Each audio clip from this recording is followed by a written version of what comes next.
physically or virtually. Today we have the pleasure of listening to a talk by Christophe Garban, who is at University Lyon 1, and he's going to talk to us about the fluctuations for the discrete Gaussian chain. Thank you very much, Clément, for this invitation. So you don't see, but my PDF was written Rio, and I think I made a mistake because I'm supposed to be in Brasilia. It's just for the time zone. Okay, good. Okay. So so I will tell you about the discrete Gaussian chain, which is supposed to look a little bit like this, but I will introduce the model. But first, I will do a small introduction with the Ising model, and in particular, the one-dimensional long-range Ising model. So, of course, each time you have a question, don't hesitate.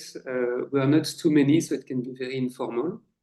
And it's okay if I only do 1/3 of the talk.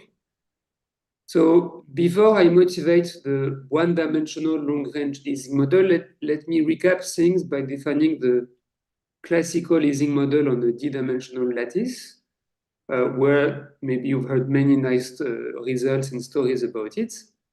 So this Ising model on a finite box in a d-dimensional lattice is defined like that. Each spin configuration, which assigns spins +1 or -1 to each point in this grid, this is a two-dimensional case. Each such configuration, its probability will be proportional to exponential beta times the sum over nearest neighbor of sigma x times sigma y. So when beta equals 0, this corresponds to infinite temperature. Each sigma carries the same weight. It's the fully uniform measure on this hypercube. It's very random. It's white noise. And as beta increases, you've probably heard this many times, there is more and more order that enters the picture. And there is this nice specific point which depends on the dimension d, which is known to be critical and at which you have fractal pictures. So for example, the d equals 3 case, the fact that there is something continuous, that the magnetization is still 0, but it starts being interesting. This is a result by Hugo Dumy-Copin, Michael Eisenman, and Vlada Sidoravicius, which was one of the main reasons for the Fields Medal of Hugo 2 years ago. So there is this phase transition.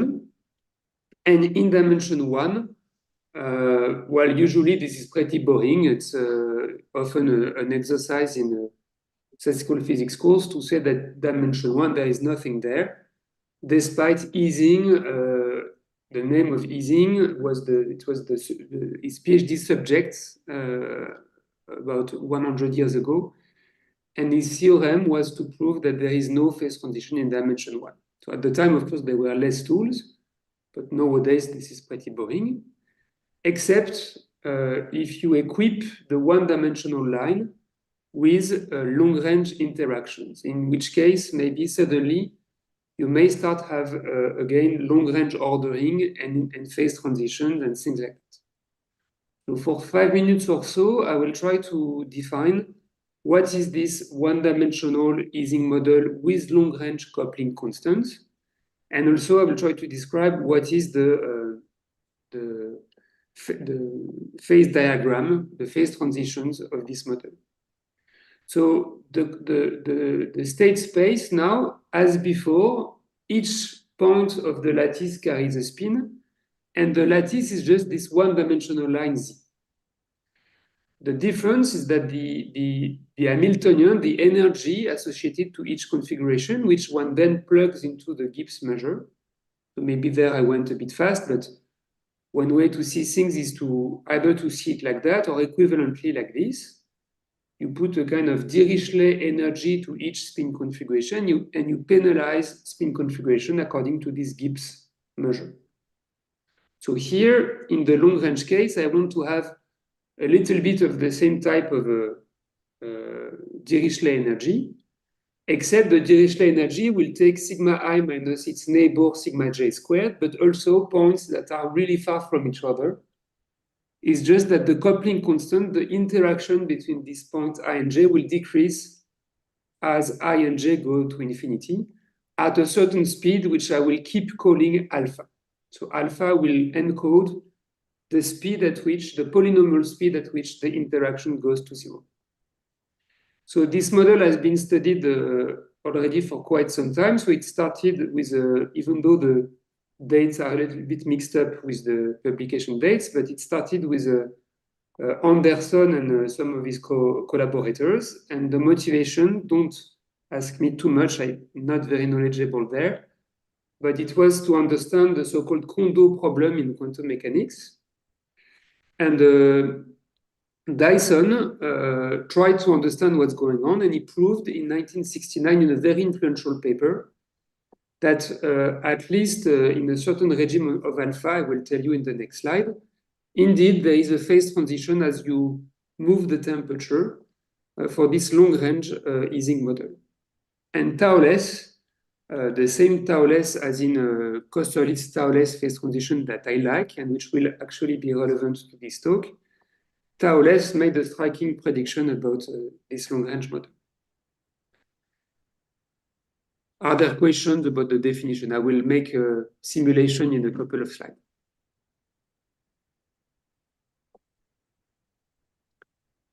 Okay, so here is the phase diagram of this long-range Ising model. So I recall here the Dirichlet energy, which depends on alpha, on this rate of decrease.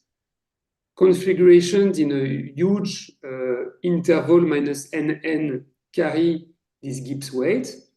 And then, as usual in statistical physics, you can ask yourself, do you have an infinite volume limit? Do you have a unique one or not? And that type of things. So the first part of the diagram, which is quite easy to understand, is when alpha is strictly bigger than 2.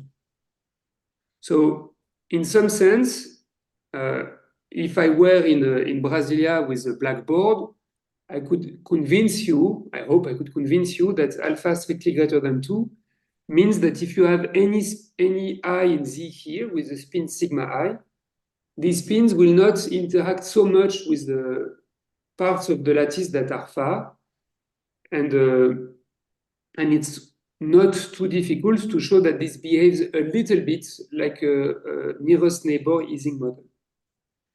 So when alpha is greater than 2, whatever the inverse temperature beta, which was this parameter of the Gibbs measure, the system will always be disordered. So here is a simulation. It's so bad that I didn't even steal it from the web. I did it myself, but it's not quite a simulation, it's a drawing. So you have to imagine that there is the whole line Z here, and each point I in Z is colored red if it's a plus, blue if it's a minus. And here I equipped Z with a plus boundary condition outside of this window. And I imagine, didn't do it, but I imagine that I started a Markov chain, a Gibbs sampling algorithm, which converges to equilibrium and which gives me this 1D Ising chain in minus nn. And the claim is that if alpha is bigger than 2, despite the fact that these two things interact together with the speed 1 over distance to the alpha, in the bulk of the system, even if beta is huge, the bulk of the system will always forget about what it sees on the boundary. And the measure will be symmetric. There will be only one infinite volume Gibbs measure, and there is no phase condition. The other part of the phase diagram, so maybe I should stress that if alpha is strictly less than 1, in some sense, it's a bit ill-defined. Those series are kind of going to infinity if you put pluses everywhere or something. So either you could say it's still defined, but there is just the ground state which carries all the mass, or if you do Dobroshin, maybe you have some deterministic thing that happens. But in some sense, there is nothing much interesting here. There is still two things to understand, which is alpha sitting strictly between 1 and 2, and we will see what's going on exactly at 2. So when alpha is between 1 and 2, Freeman Dyson, which I'm very impressed by for many things, he proved that if beta is small enough, there is no phase transition. This part is very easy. Less easy, if beta is large, he proved that in my fake simulation here, if I put plus boundary condition outside of a window minus nn in Z, then if beta is large enough, uniformly in N, the points in the middle will remember what was the boundary condition, and this is uniformly in the size, and this is called symmetry breaking. So this little plot, which is not a simulation either, is telling the magnetization, so the probability that the spin in the middle is equal to 1 minus 1/2, the expectation of the spin in the middle, as a function of beta, with plus boundary conditions at infinity. So for beta small, the magnetization is 0, and then it goes to positive values, and the continuity, this was not due to Dyson. I'm not exactly sure who has proved this, but it follows from the same techniques as what Eisenman, Dumil-Copan, and Sideravicius have done here. But I guess maybe one can use softer tools. I'm not sure. But this is known.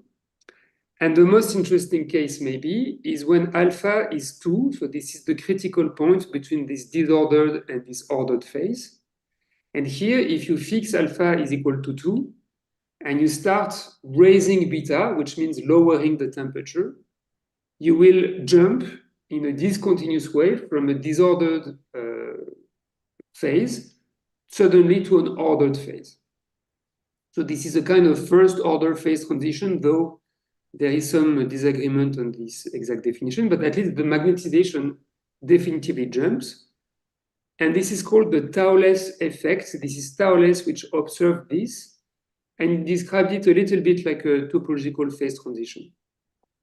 So this jump is often used in statistical physics as a counterexample to say, let's be careful. It could be that percolation in this tree could be discontinuous. No one believes in this, of course, but it could be because of the existence of such examples. So, okay, so I already more or less gave all the definitions. The discontinuity was proved by Eisenman, Chase, and Newman in '86. The fact there is a long-range order symmetry breaking exactly at alpha equals to 2, this would not follow from Dyson. This is Fröhlich and Spencer who did the first proof. And I think there were many follow-up and nice other proofs, including in Brazil.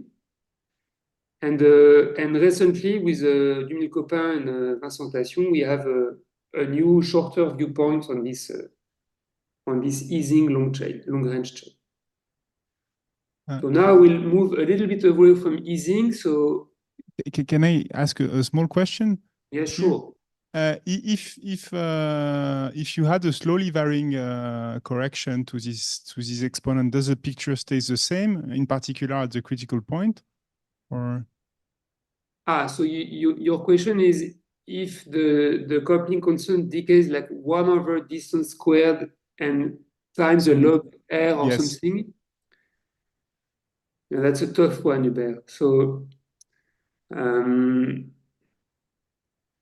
depending on where you put let me start with an easy answer. Depending on whether you put the log here or here, if you put the log, let me do it right, here, then easy answer will be that you will have long-range order by monotony if beta is large enough.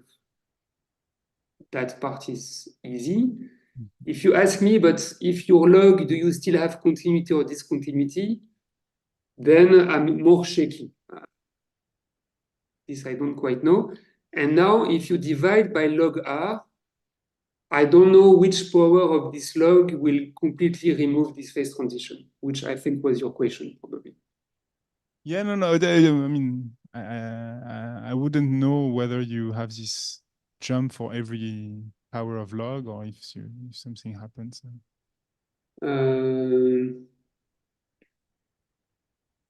I would need to see at the proof to which extent we have a flexibility to add some powers of log here. I don't know at the moment, to keep the discontinuity. It's probably a little bit, at least at the power law level, it's a peculiarity, it's only 2. Then I don't know exactly how big it is in this phase diagram if you add your flexibility. I don't know. Is there Thank you. Another question? even on the definition, I can go back to the first slide, that's fine. If not, I will introduce the discrete Gaussian chain, which is the main model under focus in this talk. And it's basically the same model as the Ising model, exactly the same one, except I will expand the state space. The long-range Ising model had -1, 1 on each point of z. Now each point of z will carry an integer. The coupling constant will be exactly the same as before, though we might not quite take r to the minus alpha, but something up to constant equal to this, which I will call g alpha of I minus j. And we have exactly the same energy as before, namely a Dirichlet energy. So far it's exactly the same, except we have more freedom for the value of the speed. The Gibbs measure is exactly the same. And so the way it looks, if I impose a Dirichlet boundary condition, so it means I will have 0 values here, 0 values here. In the middle, maybe it fluctuates a bit more than an Ising model because it has more possibilities that it can catch at each site. It will look like a random function on top of this minus n interval. So just to have some intuition, if I have a fixed window of size n, and I let beta goes to infinity, so it means I let the temperature goes to 0, then the system is really unhappy each time there is a non-trivial Dirichlet energy. It really penalizes more and more configuration that have a non-zero energy. And so as beta goes to infinity, this measure weakly converges to the ground state, which is just the boring flat, completely flat function. But this, of course, requires n fixed and beta goes to infinity. So as usual in statistical physics, we will fix beta.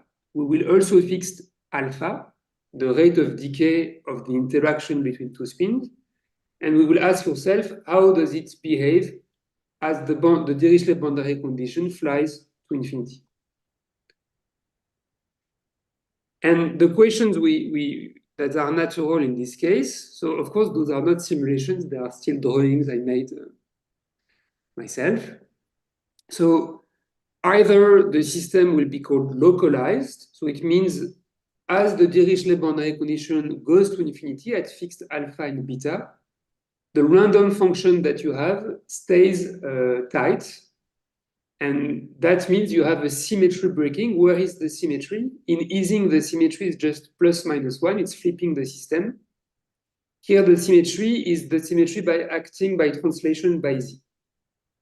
So there is symmetry breaking because the Dirichlet boundary condition does break the symmetry. And this breaking of the symmetry is preserved when it's localized as n goes to infinity. The second scenario, which is possible, it's called delocalization, delocalized measure. Here we have the Dirichlet boundary condition. They go to infinity, but this random function is more and more fluctuating.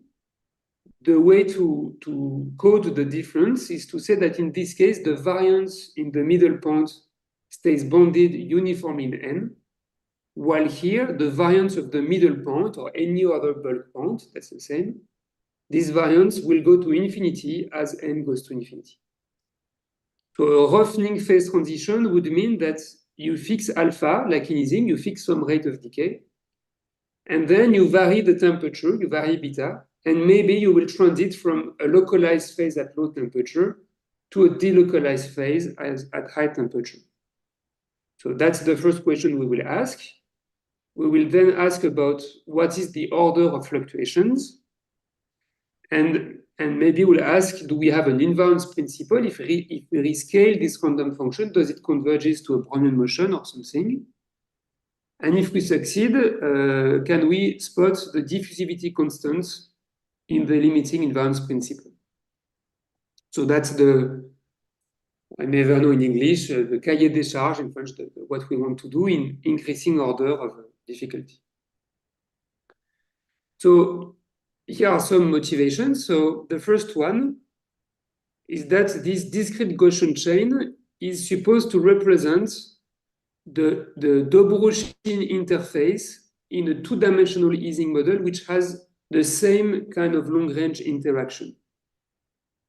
So in reality, it's not quite true because of these, because the interface is not necessarily a function. But if you assume it's a function, yet it's not quite true, but it's almost close to the discrete Gaussian model we had. And so it's believed that at very low temperature, what you see is really given, it's really in the universality class of a discrete Gaussian chain. So that's motivation one.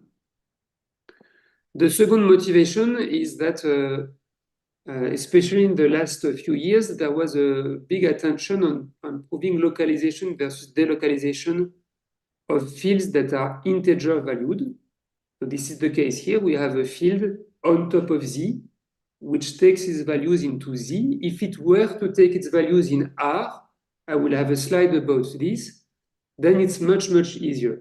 The process would be Gaussian, and it would always, depending on alpha, be either always delocalized or always localized. The phenomenology in the Gaussian case cannot see the temperature because the temperature is just a scaling. Another motivation, a little bit like in the Kondo problem, don't ask me too much. I did go through those papers. I didn't understand everything.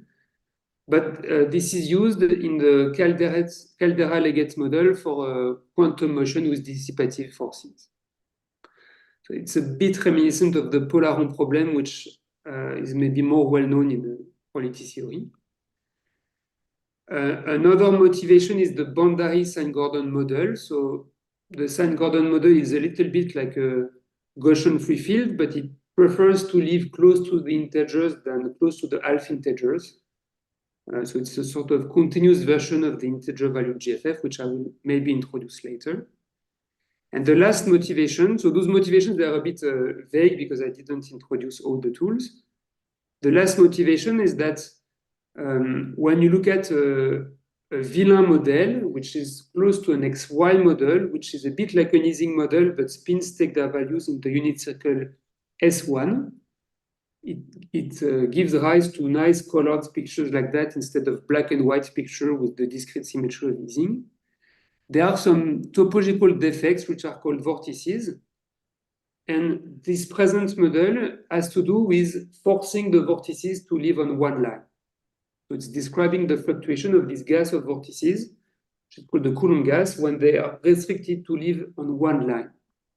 And it may sound a bit strange, but for example, in random matrices, if you force the eigenvalue of non-Hermitian complex vortices to live on a line, you get those point processes that correspond to JUE and things like this. So also in the Coulomb gases that are studied by Sarfati, Bourgade, Bauer-Schmidt, and so on, there is this idea of restricting the particles to a line. So now, for motivations, maybe we don't need those. I will try to describe the results and what was known before I looked at this model about the discrete Gaussian chain, and I will try to draw a parallel with the long-range Ising model. So I remind the definition. My Gaussian chain psi puts integers above each I in Z. The energy, the Hamiltonian of psi is this Dirichlet energy with those long-range coupling constants. And we sample any of these according to the Gibbs measure. So in the Ising case, we had a kind of trivial high temperature disordered phase here. We had something interesting over here and something even more interesting at alpha equals 2, which was this tau-less jump property. The discrete Gaussian chain is adding another point here, and I will explain what's going on. But I will first give some results that were proved previously on this. And basically the only theorem that was known, but which is deep, is this joint theorem by two group of people. So at alpha equals to 2, if we compute the variance of the field at 0, so in my sketchy picture, I would take Dirichlet boundary condition and I would look at the variance of the field in the middle of the interval. What they could prove is that if alpha is equal to 2, there is a phase transition from localization to delocalization. So this axis here is the temperature T, and beta is 1 over T. So when the temperature T is low, when beta is large, we are close to the ground state, and the discrete Gaussian chain happens to be localized. And this is a theorem by Fröhlich and Zegarlinsky in 91, which is pretty deep. It says that if you force the continuous Gaussian field, which corresponds to this chain, to live in the integers, the chain wants to be delocalized, but when you ask it to be in the integers, it suddenly freezes. This is Fröhlich-Zegarlinsky, and Kschaer-Ilhorst, they prove that when the temperature is large enough, then you have a logarithmic variance in the diameter of the interval. Are there questions on this theorem? So for the, if you take alpha equal 2 and if you consider the continuum model, I guess, I mean, the variance, okay, it's a constant, okay, beta is not important, but is the variance of order log n in that case, or is it larger than this? Yes, very good question. So indeed, when alpha is equal to 2, you can relax the condition that psi lives in Z and just look at the Gaussian field. I will have a slide on it. And this Gaussian field, when alpha is equal to 2, the variance will be an easy constant which depends on beta times log n. So indeed, you had the right intuition. That means that at high temperature, this discrete chain fluctuates a bit like the continuous chain. At least they have the same scaling in the variance. Okay. So maybe we can resume the talk. Yeah. Okay. Okay. So sorry for this break, Christophe. You have the floor once again. No problem. So let me resume by asking you if you have a question. Okay, yeah, in fact, I didn't really get the answer to your question because I was troubled by the second one. So in the end, for the continuous model, the variance is log n, or yes, at alpha equal to, okay, thank you. Yes. So for the other model, maybe the variance is maybe something like 2 pi divided by beta times log n. Here, when beta is too large, the variance is constant. There is no log. And then suddenly it bifurcates to a constant times log, where the constant depends on beta, but potentially in a complicated manner. Okay, okay. So and you have a bound in the other direction. Yes, and I will give it also. Yes, good question. So let's continue in the phase diagram. So somewhat interestingly, though in the end it's not super deep, this part of the phase diagram for Ising was a non-trivial part of the phase diagram, in the sense that this was the part that led Freeman Dyson to prove that there is a phase transition. Here, when you allow the spin to take any values in Z, in fact, it becomes the trivial part of the phase diagram. And it was expected that it should be localized at all inverse temperature, that it doesn't see any phase transition, it always symmetry breaking. This was expected. I will give a proof, but the proof will be very easy. So I think probably at the time they just missed something, but it's something which nowadays with the current tools is very easy. What will be more interesting is what happens when alpha is bigger than 2. Alpha equals to 2 will also be very interesting. And there it was expected that if you take your discrete Gaussian chain in this regime, it should have fluctuation of this order. So the variance is twice this, with fractional Brownian motion scaling limits. So I think at least Milton in the room enjoys fractional Brownian motion. Probably Pablo as well, with the simple exclusion process, maybe more. I had never quite worked with fractional Brownian motion, but now I also enjoy fractional Brownian motion. So that's what was expected, and we'll see what we can do.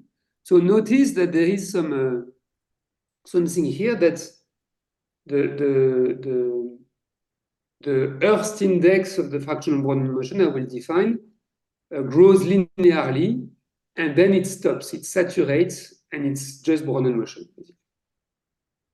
So we will see all the Hurst indexes between 0 and 1/2 by varying the speed of decay of the coupling constant, if we can prove an invariance principle. So that was the expectation and the theorem in the middle here for the alpha equals to 2. And now I will answer more or less the question that Hubert asked. Hubert, could you switch on the video, because we lost the room, but we also lost your... Thanks, that's good, that's good. So you're forced to follow now.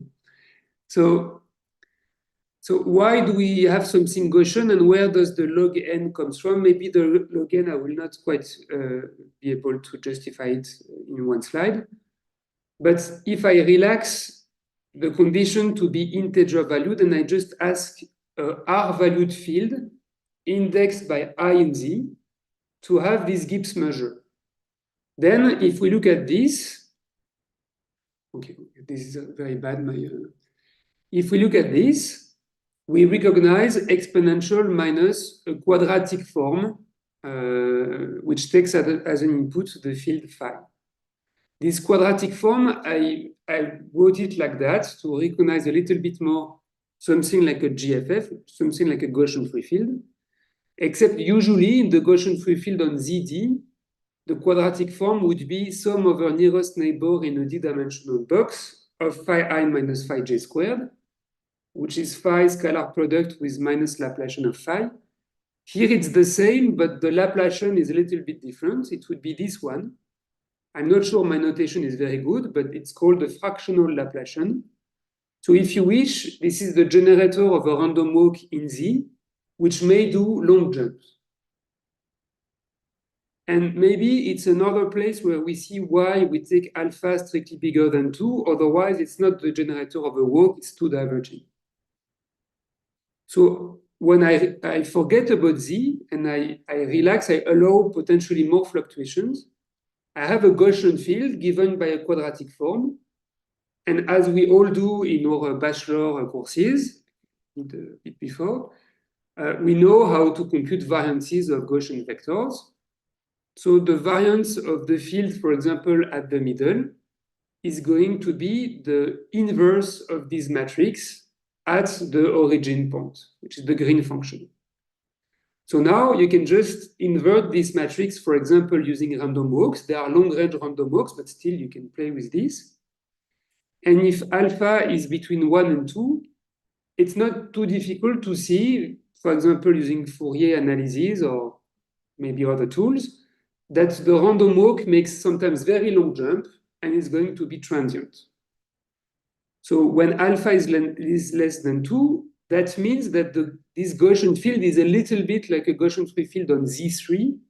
And this is why it's going to be always localized. At least the R case is going to be always localized. And maybe you can feel that the Z case is going to be even more stuck somewhere and even more localized. The critical case, as Hubert pointed out, you will have log n fluctuation, but whatever the temperature is. There is no phase transition for a Gaussian field. And then you can also compute that you see this plateau, this saturation at alpha equals to 3. Okay? Good. So now let me give the new results. So the first one is quite easy. I will give the proof in one slide. Indeed, the discrete Gaussian chain will be localized. Okay, not in 2. My drawing is not good. It will Christophe, be... a quick question. Yes? Yeah. So in the random walk case, I think that for alpha equals 3, you get a log correction in the green function. Ah, very good, because I have no clue about it. So in all the results that I will give later, I'll always excluded 3, mainly because I was a bit lazy and it seemed there were some log, I wasn't sure. So 3 is always excluded. Okay, okay. But thanks, I thought maybe you would know much more. But I remove 3 always. I will focus on 2 though. Yeah, yes, of course. And there are log also there, but not the same. Yeah.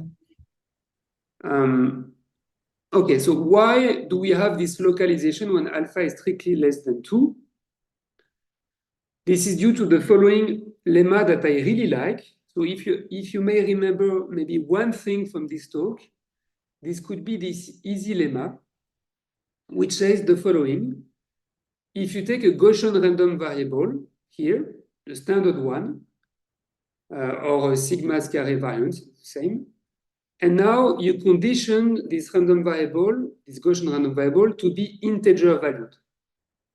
What this lemma says is that the variance of this new variable, which is conditioned to be in the integer, sort of a quantization of the Gaussian, this variance will always be strictly smaller than the one which is unconditioned. And while you can try to prove, at the end it's not hopefully complicated, but I don't know.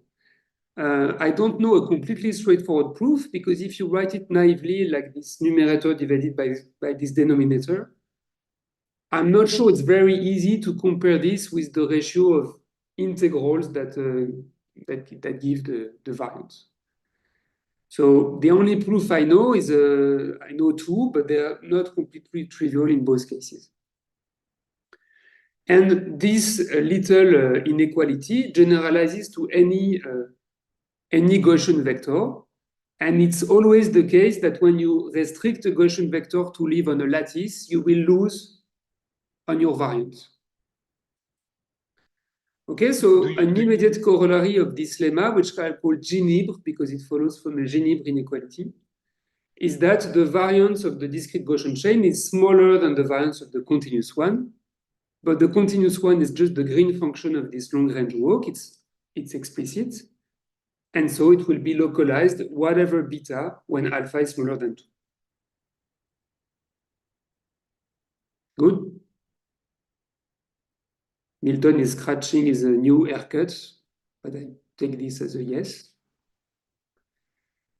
Okay, this I don't want to say too much on this. It's just to tell you that if you go to the, I don't know which is your left and right, but to the alpha equals infinity case, so you go to coupling constants that decrease very, very quickly, and alpha is infinite is a bit extreme, but it's just, again, a nearest neighbor model. In this case, the discrete Gaussian chain is just a random walk in the integers with those weights. And in that case, then it's clear to see that the scaling limit is a Brownian motion. But the point of the previous lemma, and this will be important later, is that if you take alpha is equal to infinity, you have an invariance principle towards the Brownian motion. This is easy. But the diffusivity constant will be given by the integer Gaussian, and so it will fluctuate less than the R case.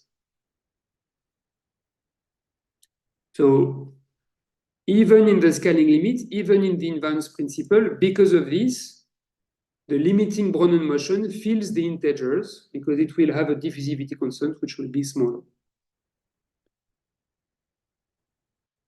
So now we come to the more interesting results, which is how to spot delocalization when the field is integer valued. The field is far from being Gaussian, so you cannot just rely on quadratic forms and invert some Laplacian. That doesn't work. So how to do? I will not quite tell you, but I will give you 3 different ways that people have been doing. The very first time delocalization for such integer valued random surfaces has been proved goes back to Fröhlich and Spencer in 1981. At the time, they proved the Brzezinski-Kosterlitz-Thouless phase transition. And it relied on the Coulomb gas type expansion, and I will go back to it, though looking at the clock, I'm less sure. Maybe I'll go back to it at the end of the talk. Then there is a rather new proof by Pete Lammers, which is also very nice, 2 or 3 years ago, which is based on, in some sense, the classification by Scott Sheffield of the grad phi models. He sort of used or extended part of it to the case of z-valued models, and he also used nice percolation argument on top of it. And then there is another recent viewpoint, which is very different from the previous two as well. And it's based on implementing a rigorous renormalization group flow for those integer valued GFF. And 1 and 3, not 2, but 1 and 3, they give quantitative estimates on the variance of the middle point here. So I have stolen this image from, I think, Alan Sly and Eyal Lubetsky. It's not a typical integer valued GFF, it's a very atypical one, but I didn't find the image of a typical one. So it's a large deviation picture. But it's a field on an n by n box in dimension 2, where each point carries an integer, and the Gibbs measure is the same as we have in the long-range case, but for the nearest neighbor edges on Z2. So the point in the middle, when beta is low enough, when the temperature is high enough, is going to be log n, a little bit like our discrete Gaussian chain when alpha is equal to 2. Okay, so, and if you remove this delta beta, this is what you would get with a standard Gaussian free field in an n by n box. So there is a bit of a correction here in the lower bound.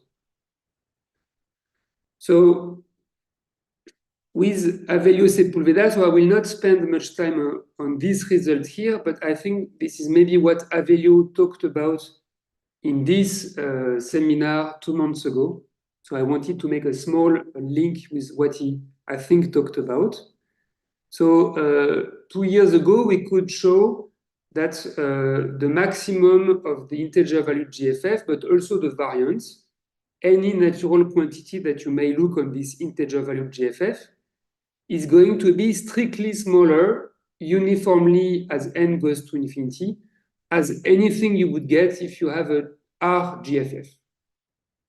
In other words, when you take the usual Gaussian free field on an n by n box, at the moment you condition it here to live in the integers, this process loses some macroscopic fluctuation. And this is quantified here. So the proof, I skip. It uses the Coulomb gas. I skip it. If I were to do more details here, it would be another proof for the Gini-Brin inequality just for one Gaussian that I had before, but I will not go into it. So to recap, when we have a two-dimensional Gaussian free field, it's very easy to prove, much more easy than Fröhlich-Zdegarlinsky for the 1D Gaussian chain, discrete Gaussian chain. It's very easy in 2D by a Peierls argument to say that if the temperature is low, it's very hard for the surface to fluctuate, and it's going to be localized. And then as in the tau-less prediction in this 2D setting, Lammers proved recently that it necessarily jumps to a variance of size constant times log n, and the constant jumps. So there is something nice here. And then there are 2 other relevant results. Bauer-Schmidt, Park, and Rodriguez, they proved that it must converge to a Gaussian free field in the limits. Their proof is beautiful. It's this renormalization group flow. But in those flows, you have to analyze a fixed point, and in a fixed point, you lose the value of the diffusivity constant. So then you need the result we have with Avelio to say that this diffusivity constant is non-trivial. It depends very non-trivially on the temperature. So I see an hand raised. Yes, it's about this last thing you said. So on the previous slide, you said that the result was written for beta larger than 1, but is it for beta smaller than 1 then? Or so you... Oh, yes, very good question. No, it's a very good question. So it's my fault. So yeah, okay. So you have a beta -1. Yeah, okay. Yes, but okay. So, oh, exactly. Okay, good. But you may wonder why on earth do I have a beta -1? There is a deep reason here, which is that I mean, the deep reason, I've stolen this slide from previous slides of me. That's not the deep reason. The deep reason is that the integer value GFF is dual to, it's called the villain model. And this duality takes beta to 1 over beta. That's why here it was like this.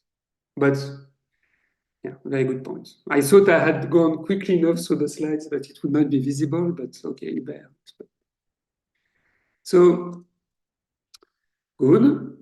So now, what was the prediction for the discrete Gaussian chain? There was a prediction by Slering and Ilhorst in 1983, and they have this picture here in their paper. It's quite impossible to understand what are the notations, but basically, I got that, reading through the text, that this is more or less the effective temperature. So they plotted what was believed to be the case for the integer value GFF in 2D. This is more or less the picture I had in the slide before. And then they conjectured that for the discrete Gaussian chain, it should do a plateau. So here it's, I don't know why it's 1 and not 0. This is a bit strange, but this is supposed to be like a localization. And then it would jump suddenly to a delocalized, and then it would be linear, as if it would be linear here. And when I read this paper, I thought that this was a bit crazy. I didn't quite believe. It meant that the integers are not felt by the discrete Gaussian chain at high temperature. And they were doing this based on simulations in 1983. So I thought, well, that's not really believable. But we'll see how it goes. So the theorem that I will explain very shortly, the proof, is that for any alpha between 2 and 3, if the temperature is high enough, then this discrete Gaussian chain with Dirichlet boundary condition converges in the limits to fractional Brownian motion with Dirichlet boundary condition and with an effective temperature which depends on T. The Hurst index, for those of you who know the fractional Brownian motion, depends in a simple way on alpha. It's 0 at alpha equals 2, and it goes all the way to alpha equals 1/2, which is the Brownian motion at 3. But notice that I excluded 3, so I'm not in trouble with the log n of Milton. I stayed away from this. This was the effective temperature for the 2D case. And here is the result for the effective temperature that I could prove.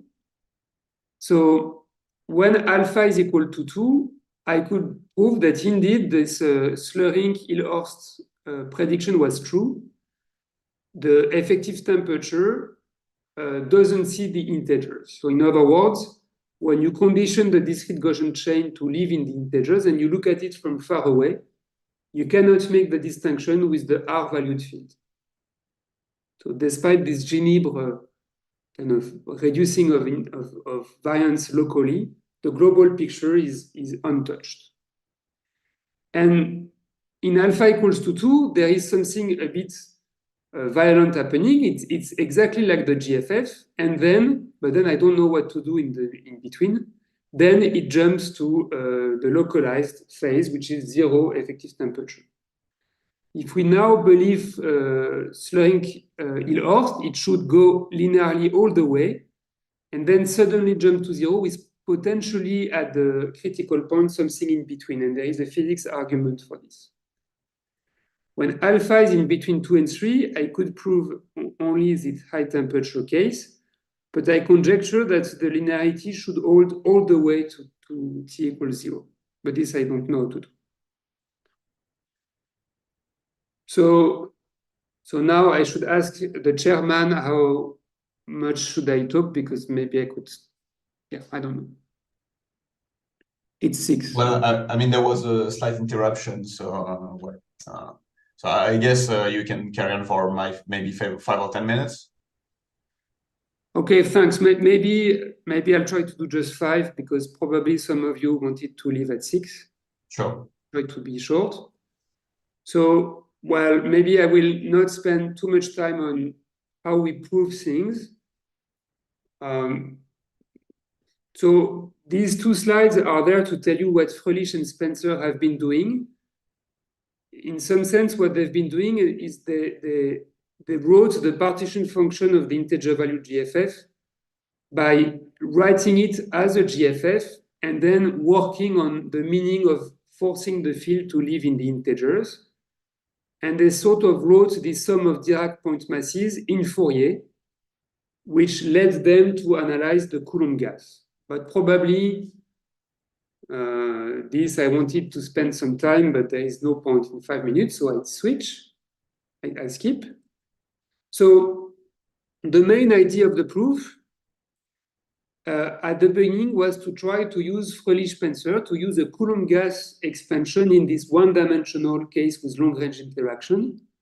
But the main issue that I had was that the operator is infinite degree, and this behaves very badly with Fröhlich-Spencer proof. In some sense, the Coulomb gas behaves very badly here. At some key points, the Fröhlich-Spencer proof requires finite degree.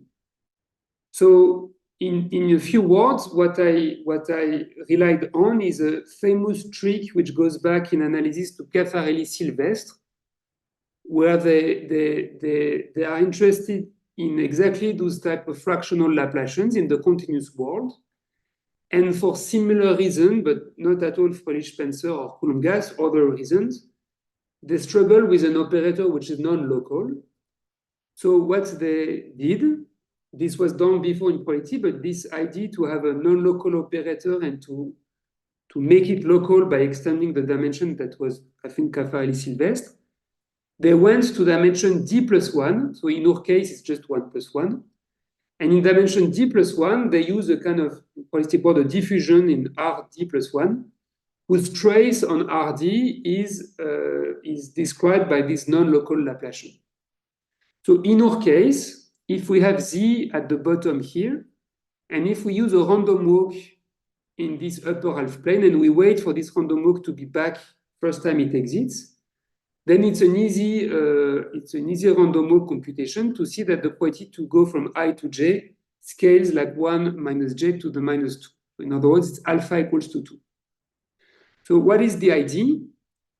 The idea is to notice that if you take a Gaussian free field, R-valued Gaussian free field in the two-dimensional upper half plane, and if you only look at it in a one-dimensional line, say the bottom one, what you see is exactly this fractional Gaussian field we had before with alpha equals to 2. So then the idea when alpha is equal to 2 was to say, let's take Fröhlich-Spencer in dimension 2, but let's put the Coulomb gas only in this one-dimensional line, and then let's run the multi-scale analysis of Fröhlich-Spencer. So this is what I did for alpha equals to 2. For the other alphas, I had to do a bit of a Caffarelli type of diffusion, but in the discrete. And it may be that it already exists, I'm not quite sure, but what I had to do was to do a kind of Bessel driving force in this direction, so that the probability to go from I to J will be in 1 over distance to the alpha. And to tune the Bessel strength as a function of alpha. And now I have a kind of inhomogeneous Gaussian field in dimension 2. The coupling constants depend on how far we are from the line. And then we can try to do a Coulomb gas expansion of a Fröhlich-Spencer type in this inhomogeneous half plane. And let me skip. There is a two-dimensional version, but let me skip. And just the summary of the proof is that we do this Caffarelli-Sylvestre discrete process to describe the operator. Then there is a nasty step of localization to a smoother domain. This is because the tip here, they're very nasty for the analysis. Then there is a Fröhlich-Spencer Coulomb gas expansion inside this smoother domain. And then the key point is to analyze the gradient of the green function in this domain. And the gradients estimates are here to say that the effective temperature is indeed linear. And the intuition of this, if one go back to the talk you had by Avelio, I think, is that the way we prove that the effective temperature is not linear in T, we used all the fluctuations that came from those topological vortices. But when they're restricted to live just on a one-dimensional line, which is the dual of the discrete Gaussian chain, in some sense, though that is not a proof, in some sense, there is not enough room for those Coulomb defects to produce a different effective temperature. That's a little bit the intuition, and I think I promised 5 minutes, so I should stop here. Thank you. Thank you very much, Christophe. Are there more questions? I have a question. So, Yeah. but maybe yeah. So when alpha is equal to infinity, clearly the effective temperature is not equal to T, right? Yeah. So maybe before you keep even further, there is indeed something strange that the effective temperature is very non-monotone. At alpha equals to 2, it's 0. Then it becomes linear. It stays linear, it seems, for all the alpha, all the beta after. And then again, it's not linear anymore when alpha is bigger. So there is something strange. So when alpha is bigger than 3, it's not linear as well, right? Yes, it's not linear. And the reason can be spotted here. At the beginning, when I see that, I thought that I must have done a mistake in the proof. But when alpha becomes 3, what happens is that the Bessel process becomes much more attracted to the line. And what collapses is this kind of harmonic analysis estimate. At some point, there is the Dirichlet energy of this Bessel walk is concentrated on this line and not on the rest. And this is what makes the effective temperature different again. So there is a new bifurcation at alpha equals 3. Okay. That was your question. But is therefore the Bessel walk that you're considering, is it is it tight when alpha? Does it become tight when alpha gets larger than 3? Okay, so I think maybe when alpha is greater than 3, let me try. I'm not pretty sure, but I think the Bessel walk becomes a positive recurrent at alpha equals 3. Okay. So therefore they are close to where the vertices are, if your explanation. Yeah, okay.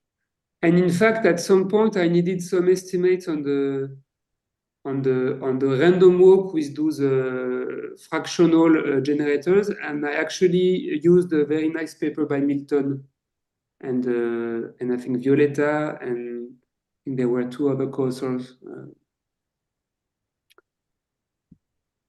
who obtained very precise estimates on the green function of those walks. Okay, well, thank you.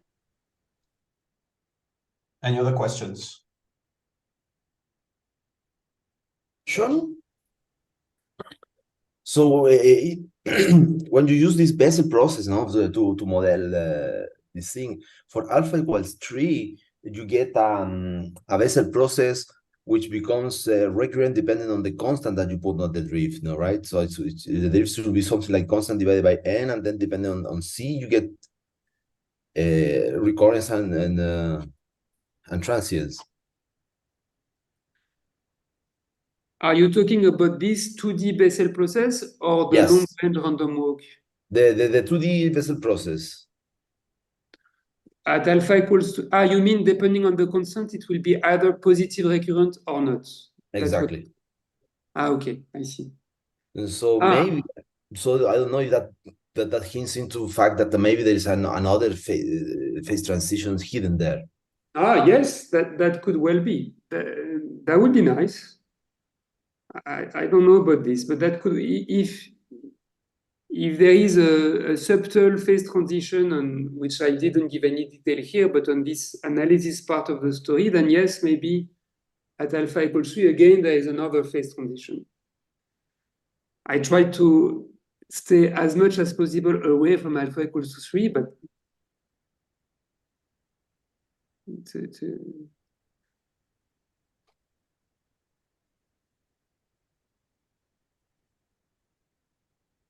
I'm happy to take as many questions as I have many time. Any other question? No? Okay, so let us thank Christophe again. And we see each other, I guess, next week, everyone. Yeah, I was happy to see all of you again. Some of you see you for a long time. Thank you, Christophe. Thank you, Christophe. Thank you. Christophe, will you be there tomorrow and day after that for the journée d'entrée? So tomorrow there is a great talk by you, and I will be there. Yeah, you're not going to learn a ton of stuff. It's just an introductory talk to what the kind of stuff Yeah, we do. but I like introductions. See you tomorrow. Bye, guys. Bye.